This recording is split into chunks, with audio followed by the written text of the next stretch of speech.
The Fed decided to proceed according to their plan and increase interest rates. They are essentially following their fake inflation rate, which apparently still isn't high enough to warrant a deviation from their strategy. Today we see what the Fed is doing, and their unbelievably minimal tiptoe efforts are still causing a supposedly booming economy and market to shake like a petrified kitten. 2019 will certainly be an interesting year. You came here for the truth, so let me unveil that for you. Today we are going to look at what happened in the markets. I did a video just prior to the Fed rate hike. I said, I don't know what's going to happen here, but the market is already looking very positive. And then as soon as the Fed meeting happened, things changed. I want to show you exactly what occurred. I'm going to give you all the details. We're going to break it down completely. So let's get into it right away. These are the markets, and you can see that the Dow Jones is down 350 plus points in today's trading session. That is on Wednesday, of course. And you're seeing that the market was up hundreds of points at one point. And as soon as the Fed meeting happened, the market started to sink. I'll show you closer up on this in just a second, but I wanted to really highlight the fact that for some strange reason, the market was up. And I would think that the algorithms and the human traders would probably just stay without trading. It'd be very low volume, very low activity up until that Fed meeting, until they got the news, and then the market would fall. But that's the way it goes. So the Dow Jones here ends up actually from a height of nearly 24,000 down, sitting currently at 23,300 approximately. You can see that the other markets in the US fell down as well, all into the red today. People with the FANG stocks are not happy, I can tell you that very much so. Looking at this, Dow dives 350 points, closes at a new low for the year after the Fed hikes rates. This was expected to happen, and that's the interesting part of it. They made the statement, they put it out there that while we are increasing this time as it was expected, the next time, well, we're gonna be a little bit more dovish. The only problem was apparently they weren't dovish enough. So we'll cover that more in a second, and the stupid verbiage that they use. The Dow gave up a 381 point gain and closed 351 points lower. So understand the swing that occurred in the market here in just a couple short hours. You could see that the market is really selling off based on the fact that the Federal Reserve is increasing interest rates and going according to their plans. They've already laid that out, and the market doesn't like it. It's telling you that. It's very clear. It's very apparent. They're making that at least transparent to the public. We don't know what they'll do next time, but that's what they say they're going to do. Dow, S&P 500, and the NASDAQ all hit new lows for 2018 after the Fed hiked interest rates, even though it was expected by so many individuals.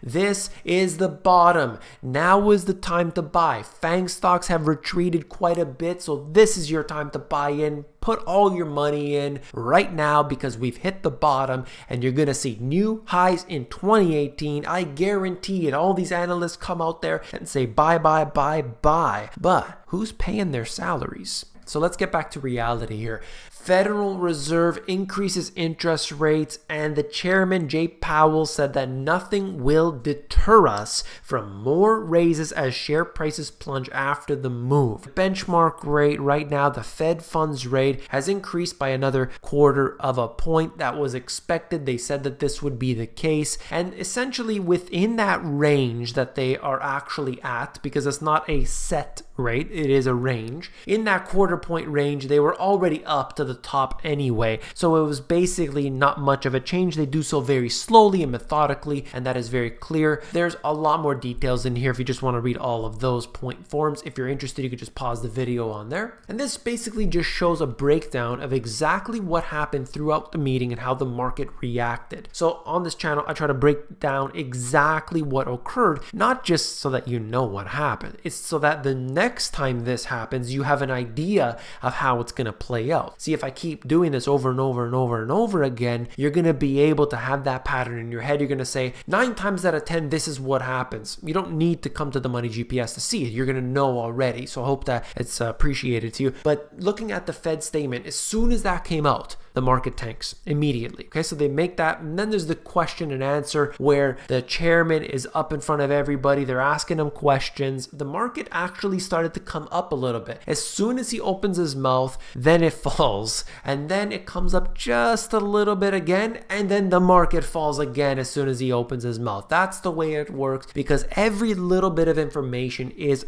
immediately activating the computer algorithms to trade on all of it negatively. That's the way it works. If they said we're going to print more money QE4, the market would spike up 1,000 points in a day. But they don't do that. They're part of a quantitative tightening cycle that I've been talking about, that I've been warning about here all throughout 2018. It's been a big problem. I showed you that if in fact they do decrease the amount of money that they have on their balance sheet, if they do increase the interest rates, we are going to see stock markets fall. I was ridiculed. Here we are today, just showing you the details of it. Doesn't take a genius, doesn't take an oracle. All it takes is for somebody to look at the information and be very realistic. That's all. That's all this is. Look at the stock markets today. The US markets were just absolutely pummeled as a result, and you could see that they had been going upward throughout the day, and then the market decides that, oh, wait a minute, increasing the interest rates is very bad, and so it came down. Then you have this, Powell not dovish enough.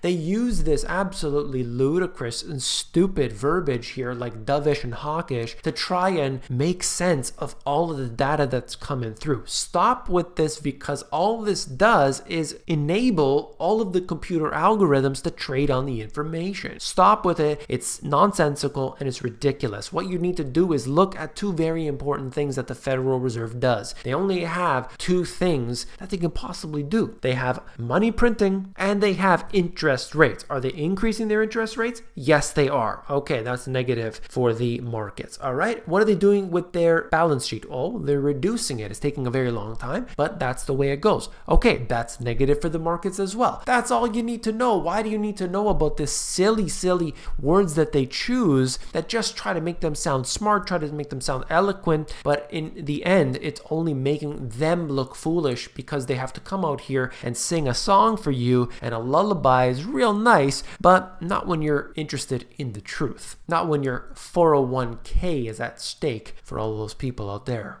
At this point, the market is in no man's land. It broke 2,600 and it broke 2,530, the February low, where we briefly bounced earlier this week. We closed below that today, and there's nothing bullish about the tape except that we're extremely oversold. The only thing that's positive is that there's zero hope. That's an interesting quote there. I actually laughed out loud when I first read that, so I thought it was interesting. Now we're going to turn the page over to Jim Bear Stearns Kramer. If anything, I was surprised at how well the averages held up today. You could easily argue that we should have been down 1,000 points. It would have made a ton of sense given what I heard, but because the market was already oversold, the worst it's been since the lows in February, the downside was more limited. So right here, you can basically see what has happened as a result of all of that. And last point that I wanted to make on this specifically was that what really scared the markets was that the Fed chairman Jerome Powell said that the Fed was satisfied with its program to reduce the balance sheet and has no plan to change it. So essentially what I mentioned before, they're going ahead as planned, even though they suggested that maybe next year we're not going to increase as many times. That to me doesn't even mean anything. It matters what happens at this meeting. That's what's important. They increase the interest rates, therefore it's going to have an impact right now. We have some time in between the next possible hike, which they may do, they may not do, depending on the markets, depending on all of their ridiculous models that they've come up with. And so here we are. There's more details in this article if you're interested in reading it, but I'd just like to show you what happened with oil. You could see that this has also come down on the WTI crude to to 47 and change, and the Brent crude is at about 56 and change. So you're seeing that all markets right now are not looking very good. They're looking for safe havens at this time. They are worried about this. We're always seeing new news about oil. Apparently there's a glut one day and there's a shortage the very next day. It's absolutely ridiculous to see this type of thing bouncing back and forth, but hey, that's the way that it is. And so I just wanted to bring you the information, to show you the data, to show you the details. I hope you appreciate it. If you did like this video, then please show me by hitting the thumbs up button. I've noticed that more people are giving the thumbs up button now, and if you could just support me by hitting it, like this video, it tells other people out there that it's good information, it's good detail. So I do appreciate that. Thank you very much. And last but not least, if you want the financial education you need to get these two books. These two books have everything you need. I talk about the Federal Reserve in both of these. I talk about interest rates in them, and you can get the details at the link in the description. If you're more interested in the audiobook version, you can get that at themoneygps.com.